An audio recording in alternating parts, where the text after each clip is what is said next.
Ouais, c'est vrai qu'on est au cœur d'un vignoble historique. Il y a 28 hectares au port de Montpellier, même dans Montpellier, Pierre, hein. C'est ça, 28 hectares, une grande partie, un peu plus de 20 hectares qui sont sur la commune et le reste est sur Moguio. Voilà, donc vignoble historique parce que dès l'époque romaine, on a connaissance d'une implantation avec des vestiges gallo-romains, voilà, cette époque. Alors ce vin, faut le préciser aussi, on est sur une approche locale, on produit à Flaugergues, on vend à Flaugergues, on met en bouteille à Flaugergues. Effectivement, c'est une propriété viticole, donc tout se passe sur la propriété, de la production jusqu'au conditionnement et à la consommation en partie. Oui. Alors on va le goûter ce vin, qu'est-ce qu'il a plus que les autres? Ah, il a pas forcément plus que les autres, mais il a comme beaucoup de vin une histoire, et c'est ce que aiment les gens. On boit du vin, on boit aussi, on se raconte des histoires, on écoute des histoires, autant qu'elles soient vraies.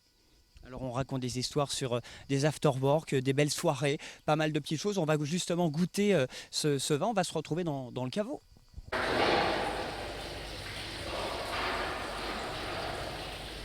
Et là, on arrive au cœur des 28 cuves.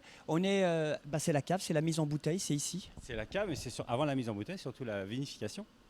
Donc toute nouvelle cave construite en 2016, dans lequel on peut vinifier cépage par cépage, être plus auprès du terroir avec des cuves qui sont adaptées aux tailles des parcelles.